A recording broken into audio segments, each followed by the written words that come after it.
Harry Potter and the Prisoner of Azkaban, number 3. This one is usually people's favorites.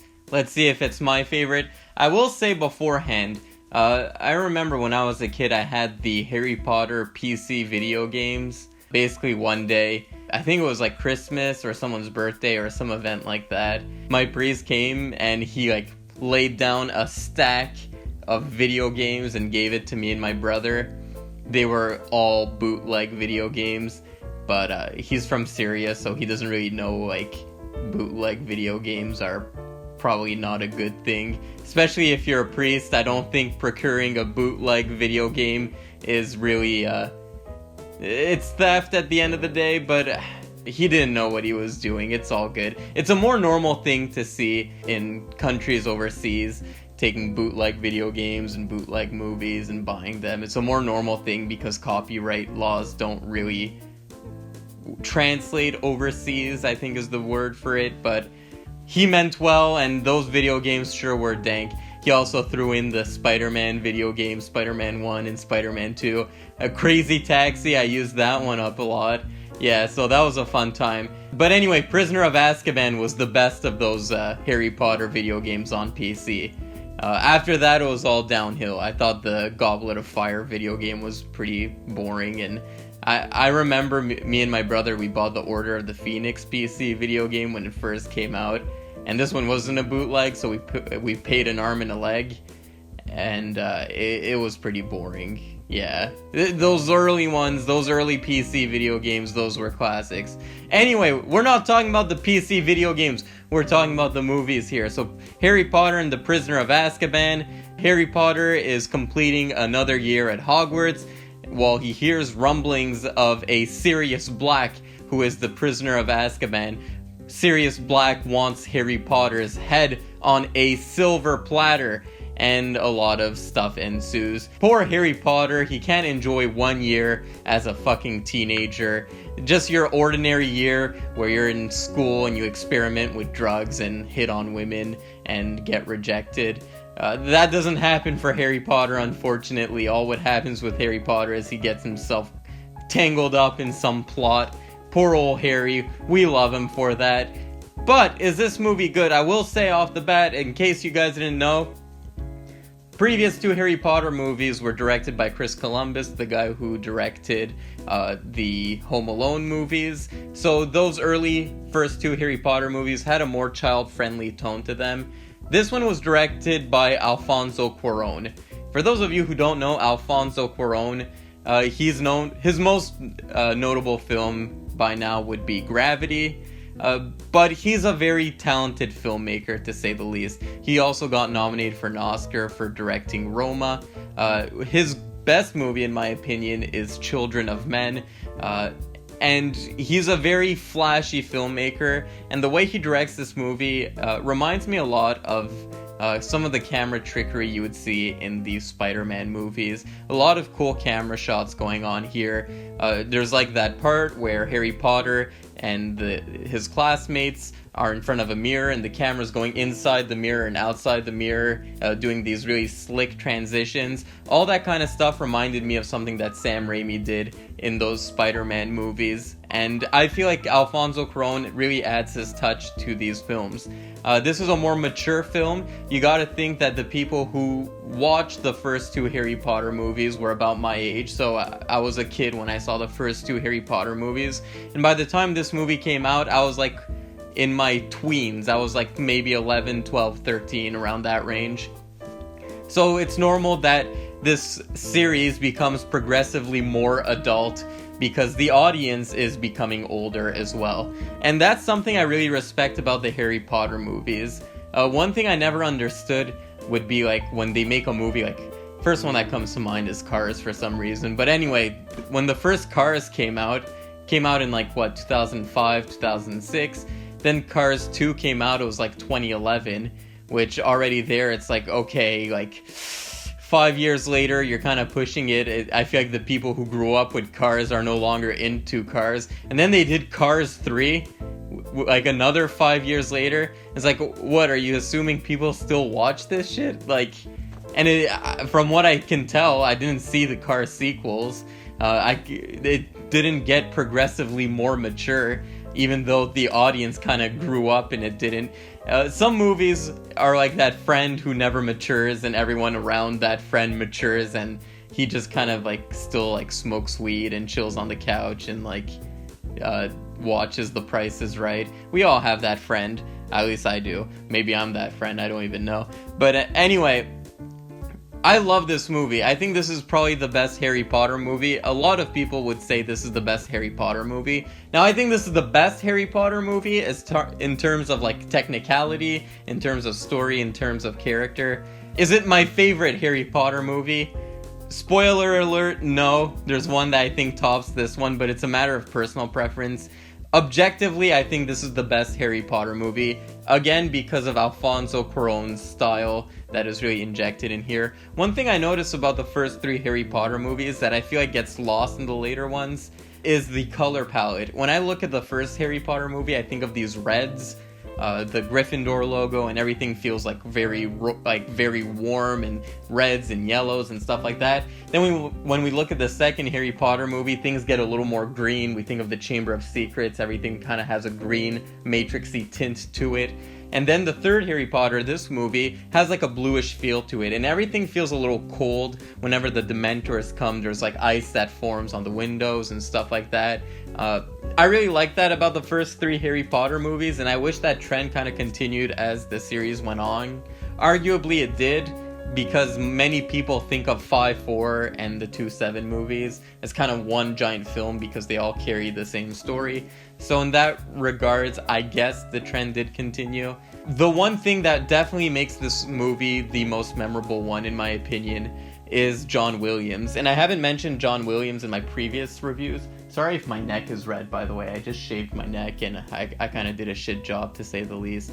But one thing I like about John Williams' score here is that it does feel different from the other 2 movies. Guys, do I need to say it? John Williams is a legend. And the way he does the score in this one reminded me of how he did the score in the 3rd Indiana Jones movie. Yes, the 3rd Indiana Jones movie had the songs that we like, the ba-ba-da-ba-ba-ba-doo, but it also had that other soundtrack to it that felt just a little more different and felt more appropriate for the 3rd Indiana Jones movie. That's also true for this Harry Potter movie. It has the songs we like, Hedwig's theme, and stuff like that, but it also has its own flavor to it. I think of this movie, I think of the recorder, the song that plays on the little recorder, the doo, doo, doo, doo, doo, doo, doo. He does it better than me, though. He even outdoes himself from the first 2 movies, which that alone is like an accomplishment. But this 3rd Harry Potter movie is John Williams at his best when it comes to this franchise. Unfortunately, this would be his last movie when it comes to the Harry Potter movies. He then moved on to different things, and probably the best move for him, because you don't want to stay with a franchise for too long. As you can see from John Williams' other projects, when he did the first 3 Star Wars movies, those were fantastic scores. Then the prequels had amazing scores as well. I don't know how controversial a thought that is, but I think they're amazing scores. And then the sequels to Star Wars, not as memorable. I can't really remember any of the songs from the Star Wars sequels. So, moral of the story, it's not healthy to stay with a franchise for too long. What I like about all of these Harry Potter movies so far is that some of these characters who are obviously assholes, they bite the dust and they don't bother explaining like, oh, it's okay, they were fine in the end, stuff like that. It kind of has like a Willy Wonka feel where when you watch the original Willy Wonka movie, the kids kind of die and then they never bring it up again. Like, yeah, that kid died. Similar thing here. The movie opens with the aunt who's the biggest dick ever, and she turns into a giant balloon and just floats away, and they don't even bother explaining what happened to her after. They're like, she was a bitch, fuck her. I don't know, I like when characters meet their fate. Another notable difference in this movie is the recasting of Dumbledore. Richard Harris was battling cancer at the time of this film's production. He really wanted to be in this movie, but the director deemed that he was too frail, and I think he passed during the production of this movie, which is quite unfortunate because I really liked Richard Harris as Dumbledore. And I feel like this new guy, I forget his name, I don't think his performance is as good at being Dumbledore. And when I talk to my friends about it, they all say, yes, but it's a more physically demanding role, so they needed this guy, and he's more like that in the books, and they try to give excuses for it. I'm just the movie buff, so I just look at the movies.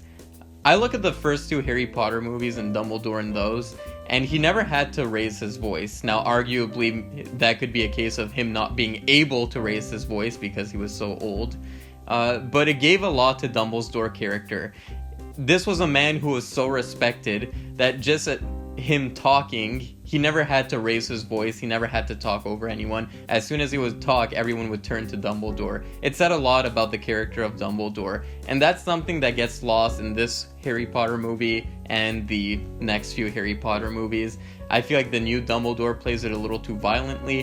When he says silence, he's like, silence! He doesn't have as commanding a presence as the original Dumbledore had. And the heartwarming scenes don't really work out as well in this movie too, because he's such a colder Dumbledore to me. He's no longer like this kind of Santa Claus, doesn't raise his voice, very calm, very methodical person. He's kind of a more anxious personality.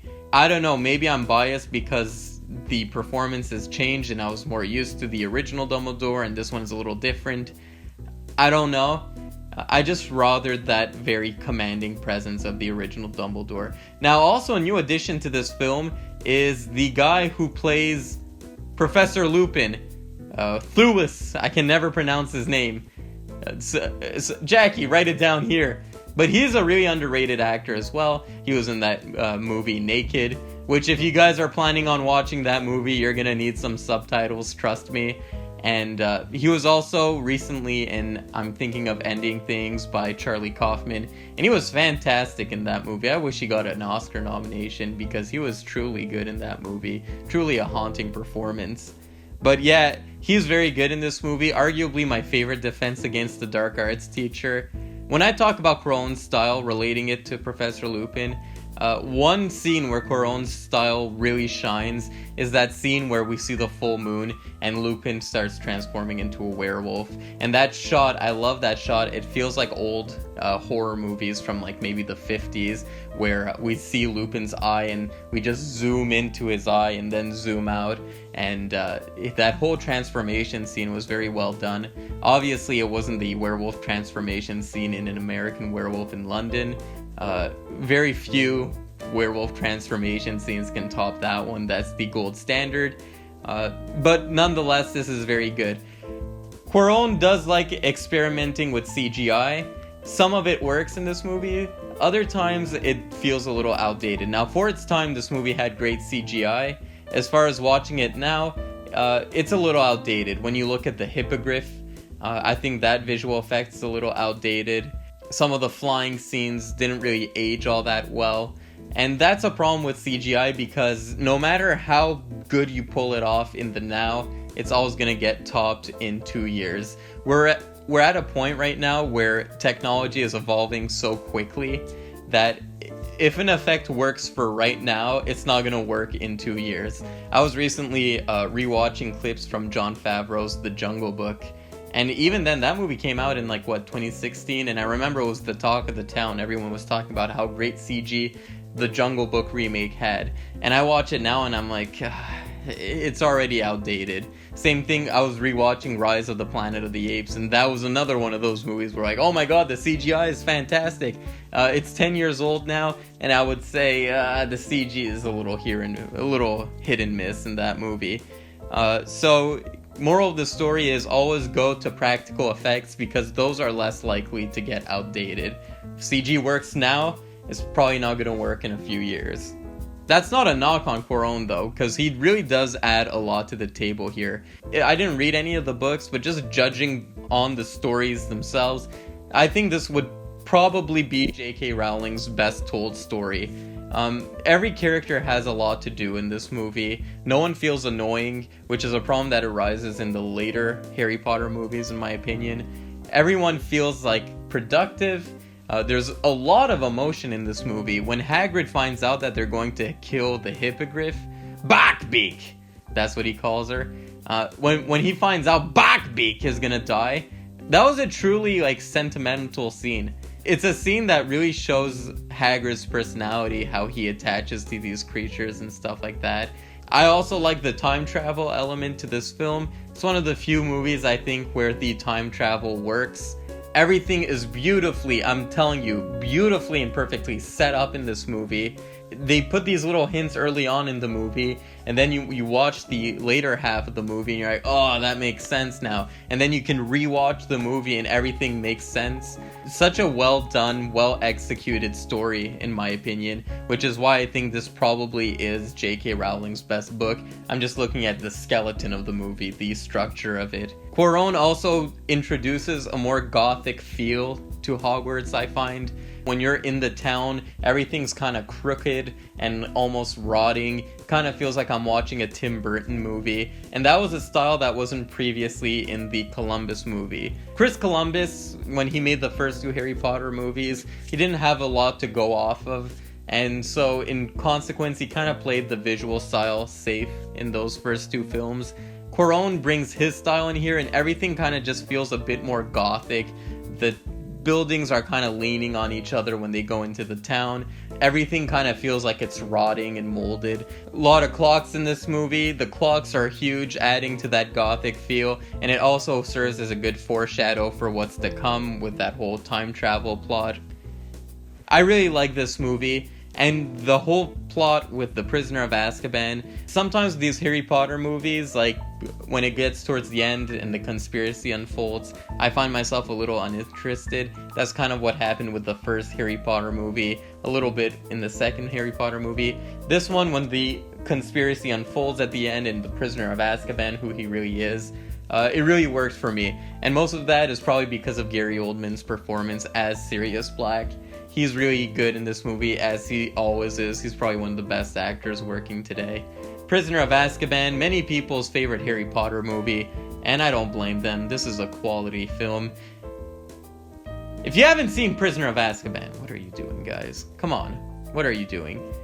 And if you haven't played the Prisoner of Azkaban PC video game, I suggest you do that as well.